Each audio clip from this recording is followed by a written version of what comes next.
An Illinois state judge threw Donald Trump off of the ballot in Illinois. Do you think Americans are happy with secretaries of state in Maine and district court judges in Illinois or even state Supreme Courts in Colorado attempting to deny them their choice for president? I do not. I was happy to see that this decision was instantly enjoined. It was blocked right away. And it should be, especially since this issue is before the Supreme Court. It's quite apparent um, because the individuals who pursue this make it apparent. Less of it's Colorado Supreme Court. It was a very narrow decision, 3-4. But the office holder in Maine who did this pursued fame and acclamation in the wake of this decision. She wanted the attention that it would generate for her and perhaps the cachet among resistance liberals. And it should be rebuked. They deserve to get all the attention they seek. A lot of it should be negative, and I think they're going to be on the receiving end of that. There's a lot. The front end of this is very rewarding psychologically, I think, because you get all this acclamation. It's only later that you find out that you've really stepped all over the statute and made a fool of yourself. Yeah, but the Colorado Supreme Court has done almost indelible injury to the reputation of that body when they're going to get rebuked 9-0 or maybe 8-1, but I think it's going to be 9-0, which leads me to yesterday's grant of cert in the Trump-Smith case that the Supreme Court will hear arguments on April 22nd. I said last night on Special Report, based on being a common law professor for 25 years and practicing law for longer and all the various jobs, I don't see them issuing this decision until the end of June or early July because this one matters for generations, Noah. When you define something to do with the presidency, it's not an R&D decision. It affects every president going forward, and it's a case of first impression. When do you think it's going to come down? And do you think in the meantime Alvin Bragg will pause or anybody will pause? Jack Smith doesn't have a choice. He has to pause. But what about the state proceedings in Georgia and in Manhattan? Well, look, I have precisely zero expertise, academically or professionally, in this arena. That being said, your assessment seems to be the consensus among those who believe that this will come down sometime later in June, and most likely it'll sort of split the baby. So the idea here was that Jack Smith sought, if they didn't just outright not grant cert, they would expedite the decision, and that's what they're doing. Donald Trump didn't want that. He didn't want them to do this at all, delay it indefinitely. So they're kind of splitting the baby here, and you can see a decision coming down from the Supreme Court that denies Donald Trump's immunity claims while also invalidating the Supreme Court decision in Colorado, kind of giving sort of half measures to everybody involved here. And that the idea then is that, and this is causing profound consternation among Donald Trump's critics on the left and some on the right too, that because this decision won't come down until the summer, early summer, most likely denying the notion that Donald Trump cannot be prosecuted leaving office for committing alleged crimes as official acts in office, that Judge Chutkin, who's presiding over this case, this is the fake electors January 6th stuff, that she will not be able to hold a trial because it is too close in proximity to the election. It would be gauche. And it's really, is that going to There fly? is a Department of Justice rule. That's my question, because it's just optics, just appearances. Yeah, there is a Department of Justice rule against conducting prosecutions in the 90 days prior to an election, which may kick in. But it is interfering with the election in a big way. All of these are. And I'm going to predict, Noah, and it's pretty early on, they're not going to totally reject immunity for future presidents.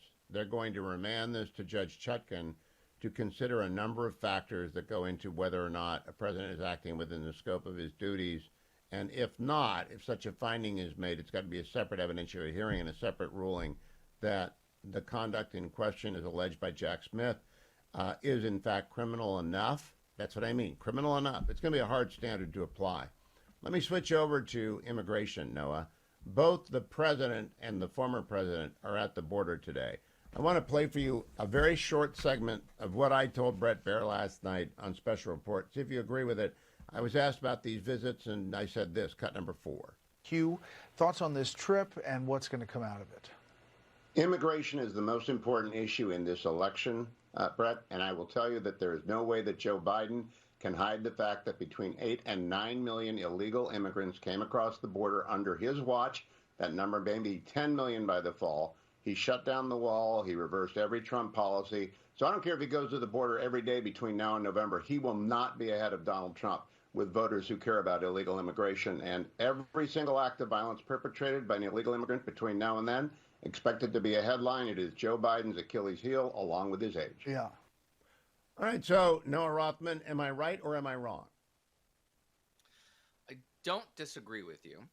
I think that voters who are most motivated by immigration, first of all, we got a lot of new ones in the most recent months, just accompanying the increasing urgency of the issue itself.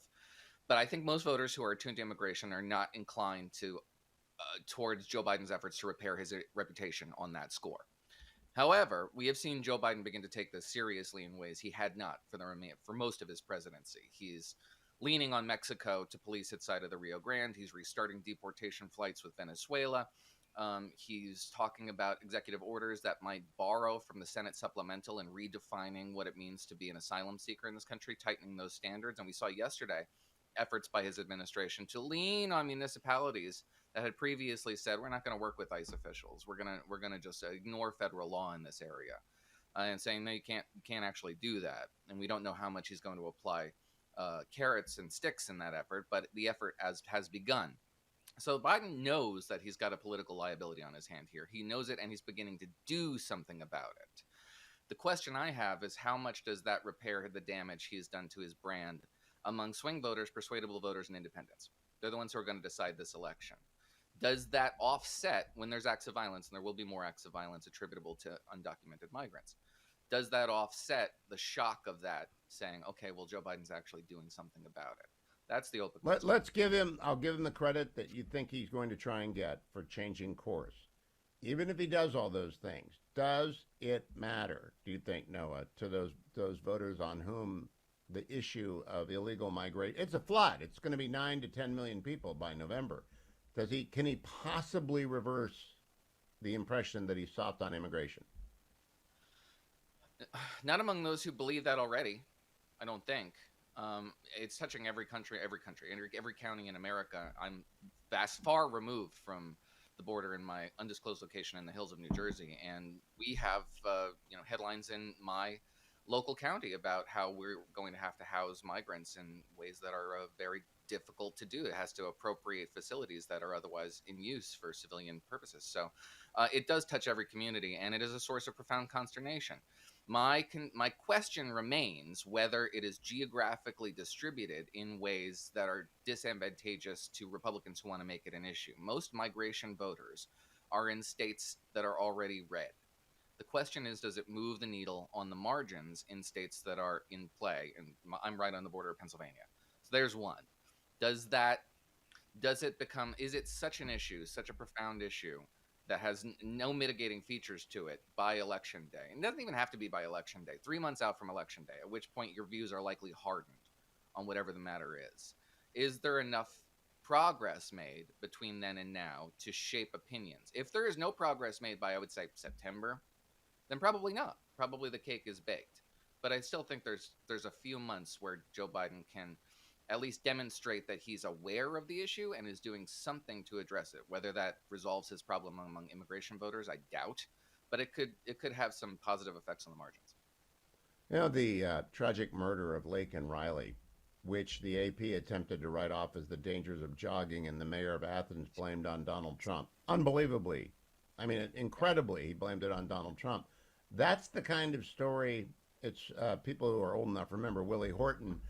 That was the criminal. In this case, the victim, Lake and Riley, will be remembered. And I think every time one of these happens, we have a minute, Noah, do you think any crime by illegal immigrants who entered the country under Joe Biden will go unremarked upon between now and the election?